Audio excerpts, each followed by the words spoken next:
सतगुरुदेव की जय। सभी भक्तात्माओं को मेरा सत साहेब। आज मैं आपको बताऊंगा कि रामपाल जी महाराज ने 2014 से पहले ही कह दिया था कि भाई समिति मेरी नहीं है, और उसका मैं सबूत आपको दिखाने जा रहा हूँ। चंडीगढ़ हाई कोर्ट में परमात्मा ने अपना एफिडेविट दे दिया था कि भाई जो एक समिति के लोग हैं वो मेरे चेले तो हैं लेकिन मेरे कंट्रोल से बाहर हैं और समिति मेरी नहीं है। ये देखिए सबूत।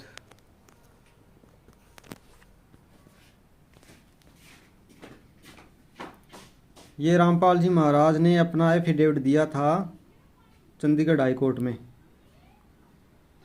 ये देख लीजिए, in the high court of Punjab and Haryana Chandigarh. ये है इंग्लिश के अंदर।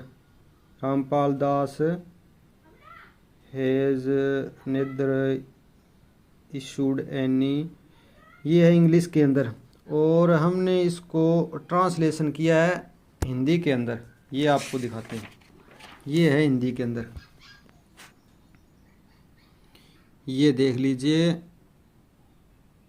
तारीख क्या है इसकी 12/2014, और डेट आपको और दिखाएंगे हम कब दिया था एफिडेविट।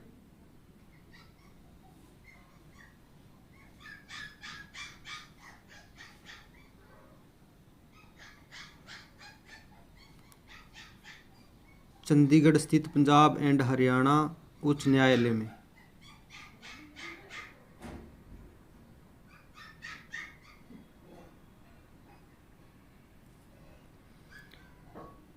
ये है उपस्थिति: श्री R.S. राय वरिष्ठ अधिवक्ता, श्री गौतम दत्त अधिवक्ता अवमाननाकर्ता के लिए, श्री संदीप वर्मानी AG हरियाणा। ठीक है, इसमें ये परमात्मा ने हलफनामे में यह भी कहा गया कि रामपाल दास ने न तो किसी को निर्देश दिया है और न ही किसी को हिसार या रोहतक में उपस्थिति होने की अपील की है, और उनके अपने भगत वहां एकत्र हुए हैं। फिर है, हिसार और रोहतक में रामपाल दास को पेश करने का निर्णय राष्ट्रीय समाज सेवा समिति द्वारा सामूहिक रूप से लिया गया था, लेकिन अगले ही पैरा में यह बयान दिया गया है कि 14/7/2014 को हिसार और रोहतक न्यायालय में आने और रामपाल दास के लिए सुरक्षा की व्यवस्था करने का निर्णय राष्ट्रीय समाज सेवा समिति द्वारा सामूहिक रूप से लिया गया था। ये है हलफनामा परमात्मा ने दिया है, 8वें महीने में दे दिया था। 26/8/2014 को रामपाल दास द्वारा दायर हलफनामा।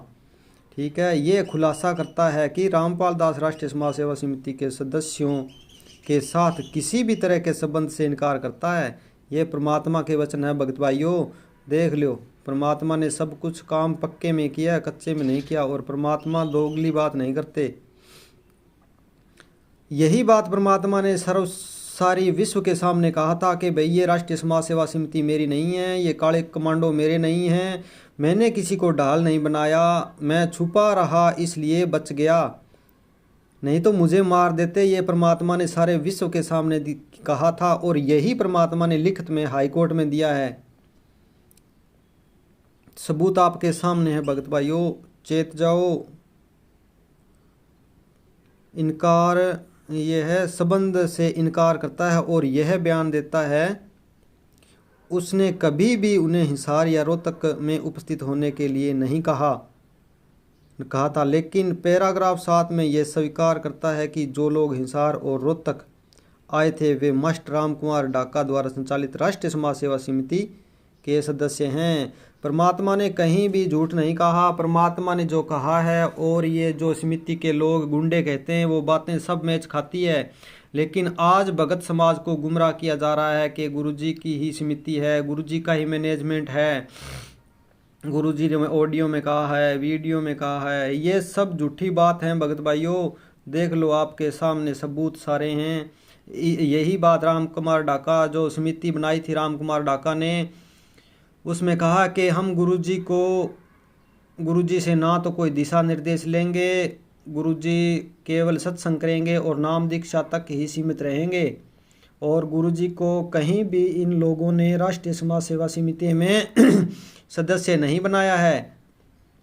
तो भाई भगत भाइयों, राम कुमार ढाका के और गुरुजी के बयान बिल्कुल सब मैच खाते हैं, लेकिन ये मुख्य जुबानी सब काम फर्जी करते हैं।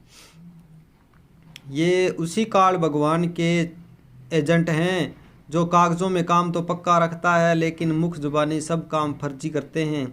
ये वही लोग हैं जिन लोगों ने 5 महिला और एक बच्चे की मौत 5 महिला एक बच्चे की डंडों से पीट पीट कर हत्या की थी और संत रामपाल जी महाराज पर निर्दोष होते हुए इन लोगों ने सारा काम आप किया और दोष लगा दिया रामपाल जी महाराज पर, जो आज आजीवन कारावास की सज़ा काट रहे हैं। गुंडे बाहर घूम रहे हैं और निर्दोष संत रामपाल जी महाराज अंदर सज़ा काट रहे हैं। इन लोगों ने ही परमात्मा की छवि को खराब किया है जगत के अंदर। जगत की देख लिए भगत जी आपने, सारे सबूत आपकी आंखों के सामने हैं कि ये गुंडे लोग ही झूठे हैं जो आज पता नहीं कितने 11 पता नहीं 10 आश्रम बना रखे हैं और 600 के करीब नामदान केंद्र बना रखे हैं जो सब फर्जी हैं। इनको कोई गुरुजी का आदेश नहीं है कि आप कहीं आश्रम बनाओ, कहीं नामदान सेंटर खोलो, सब फर्जी काम है। अगर फर्जी नहीं है तो कोई सबूत दिखाओ, कोई परमात्मा का आदेश दिखाओ कि परमात्मा ने हमें ये आदेश दिया है कि आप वहाँ आश्रम बनाओ, वहाँ नामदान दो।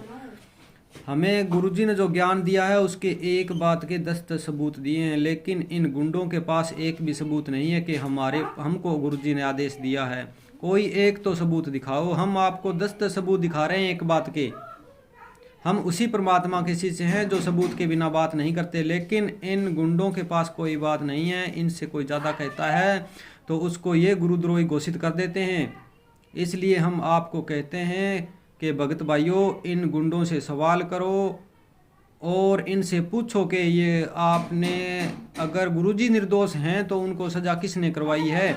हमें वो 429 और 30 की फाइल दो कि गुरुजी के खिलाफ किसने गवाही दी है जिसके कारण गुरुजी को सजा हुई है। सत साहे बंदी छोड़, सतगुरु रामपाल जी भगवान की जय।